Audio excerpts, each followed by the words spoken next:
ప్రకాశం జిల్లా Markapuram press club లో Congress party నియోజకవర్గ సమన్వయకర్త డీసీసీ అధ్యక్షులు షేక్ సాయిదా అధ్యక్షతన శనివారం కార్యకర్తలతో సంస్థాగత నిర్మాణ కార్యక్రమం నిర్వహించారు। ఈ కార్యక్రమానికి ముఖ్య అతిథులుగా ఏఐసీసీ కార్యదర్శి మాజీ ఎమ్మెల్యే జనాబ్ నదీం జావేద్, పీసీసీ సమన్వయకర్తలు రాచకొండ జాన్ బాబు, రాణి మేకల సతీష్ హాజరయ్యారు। స్థానిక కాంగ్రెస్ నాయకులు వారికి ఘన స్వాగతం పలికారు। అనంతరం మీడియాతో మాట్లాడుతూ ముఖ్య అతిథులు రాష్ట్రంలో కాంగ్రెస్ పార్టీని బలోపేతం చేసేందుకు నియోజకవర్గ స్థాయిలో సంస్థాగత నిర్మాణ కార్యక్రమాలను చేపట్టినట్లు తెలిపారు। అనంతరం షేక్ సాయిదా పట్న కాంగ్రెస్ నాయకులు అతిథులను పూలమాలలు, శాలువలతో సత్కరించారు। కార్యక్రమంలో నియోజకవర్గ స్థాయి నాయకులు పెద్ద సంఖ్యలో కార్యకర్తలు పాల్గొన్నారు।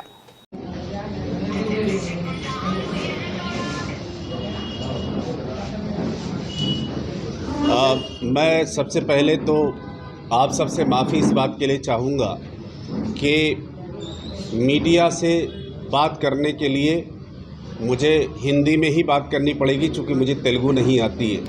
समझ लेता हूँ लेकिन बात नहीं कर पाता हूँ। तो मैं आप सब लोगों का आभार प्रकट करता हूँ, आप सबका धन्यवाद प्रकट करता हूँ कि आपने सवेरे इस महत्वपूर्ण पत्रकार वार्ता में आप सब लोग आए और आप सब लोग कांग्रेस पार्टी को कवर करने के लिए इकट्ठा हुए। आंध्र प्रदेश का देश की राजनीति में बहुत महत्व है और पिछले 3 दशक से ये देखा जा रहा है, यानी पिछले 30 वर्षों की देश की राजनीति को हम देखते हैं तो हमें ऐसा लगता है कि देश की राजनीति की दिशा तय करने का काम आंध्र प्रदेश करता है। हमें याद है कि 2004 में जब लोकसभा के चुनाव संपन्न हुए, पूरे देश में स्वर्गीय प्रमोद महाजन जी ने शाइनिंग इंडिया का नारा दिया था। स्वर्गीय अटल बिहारी वाजपेयी जी देश के प्रधानमंत्री थे और पूरे देश में एक वातावरण था कि भारतीय जनता पार्टी के नेतृत्व की सरकार हर हालत में केंद्र में बनेगी।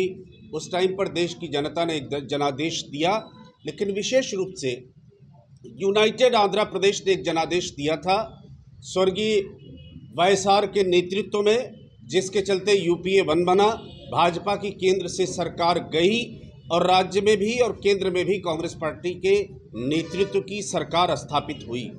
इस बार भी जब पूरे देश के अंदर 370 और 400 पार का नारा भारतीय जनता पार्टी पूरी शिद्दत के साथ लगा रही थी, ऐसे समय में देश की महान जनता ने एक ऐसा जनादेश दिया कि भाजपा की सीटें बड़ी मुश्किल से 240 पर जाकर अटकी, जिसमें वोट चोरी भी एक कारण था।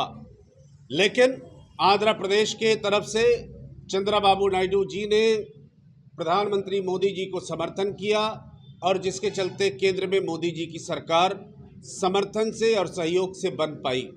हम ये समझते हैं कि देश में जो चुनौतियां हैं, विशेष रूप से संविधान के पन्नों पर जो लगातार हमला करने का प्रयास मोदी और शाह कर रहे हैं, लोकतंत्र के मूल विचार पर, डेमोक्रेटिक प्रोसेस पर, डेमोक्रेटिक प्रक्रिया पर हमला हो रहा है और साथ ही साथ कॉन्स्टिट्यूशन पर, बाबा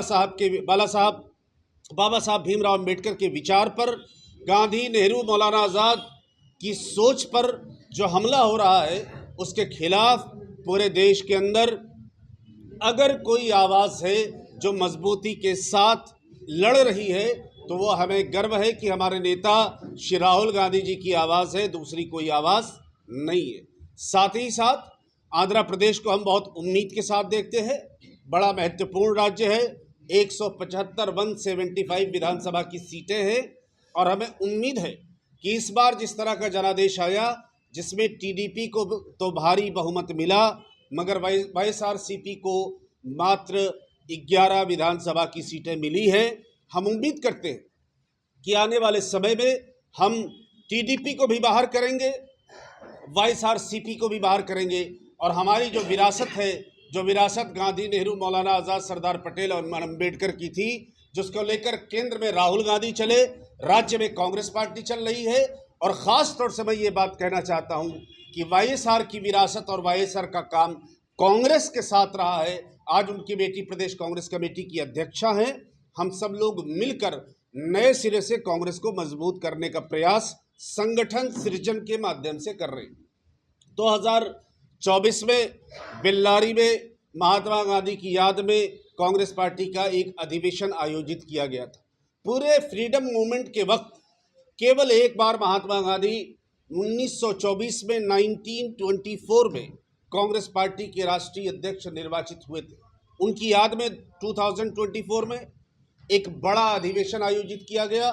पूरे देश के नेता कश्मीर से कन्याकुमारी और अटक से कटक तक के साथी मिले और सबने एक ही बात कही कि अगर हमें पार्टी को मजबूत करना है तो मात्र एक रास्ता है, और वो रास्ता है देश में संविधान और लोकतंत्र को बचाने का, और वो रास्ता है कि हम संगठन सृजन के माध्यम से पार्टी को नए सिरे से ज़मीन पर उतारने का प्रयास करें।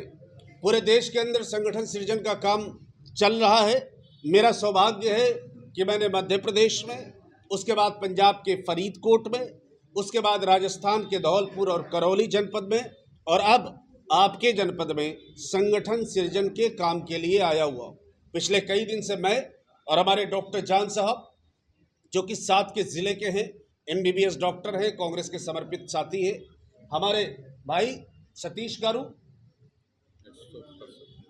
पर्सन है प्रदेश कांग्रेस कमेटी के, और हमारे डिस्ट्रिक्ट कांग्रेस कमेटी और पूरी टीम मिलकर हम पूरे ज़िले के अंदर कांग्रेस के एक एक साथी से, एक एक कार्यकर्ता से, एक एक सिपाही से मजबूती के साथ मिलकर बातचीत कर रहे हैं। और सब में ये जज्बा है और सब लोग ये समझ रहे हैं कि आने वाला समय इस राज्य के अंदर और देश के अंदर कांग्रेस का है। यहाँ भी राज्य में कांग्रेस की सरकार बनाएंगे और देश में भी कांग्रेस की सरकार मजबूती के साथ बनाने का काम करेंगे। एक बात मैं ज़रूर कहना चाहता हूँ, संविधान के माध्यम से लोकतंत्र की जड़ें हमारे देश में बहुत गहरी है। और मैं जब देखता हूँ पूरी दुनिया को और एशिया को देखता हूँ, चाइना से लेकर अरब देश से लेकर इराक और ईरान, अफगानिस्तान और पाकिस्तान, कहीं डेमोक्रेसी नहीं है। डेमोक्रेसी की जड़ें अगर कहीं हैं तो इस देश के अंदर है, और इस देश के अंदर इसलिए हैं कि जो हमारी विरासत थी कांग्रेस पार्टी के नेतृत्व में, उस विरासत ने इस देश के अंदर डेमोक्रेसी को बहुत मजबूत किया है। और उस मजबूती पर लगातार हमला करने का काम शाह और तानाशाह कर रहे हैं। कांग्रेस का एक एक साथी पूरी शिद्दत के साथ जमहूरियत को बचाने का और आंध्र प्रदेश के लोगों के अधिकार को बचाने के लिए जी जान से काम करेगा। इसमें कहीं कोई दो राय नहीं होनी चाहिए। जिला कांग्रेस कमेटी अपने स्तर पे काम कर रही है, उनके सहयोगी मिलकर काम कर रहे हैं, लेकिन साथ ही साथ हम आने वाले समय में सबसे चर्चा करके ये भी तय करेंगे कि हमारा नैरेटिव क्या होगा, हमारी लीडरशिप किस तरह से काम करेगी, हमारा संगठन कैसे काम करेगा, और हम ज़मीन पर जाकर कैसे एक ऑल्टरनेट दे पाएंगे इस राज्य को।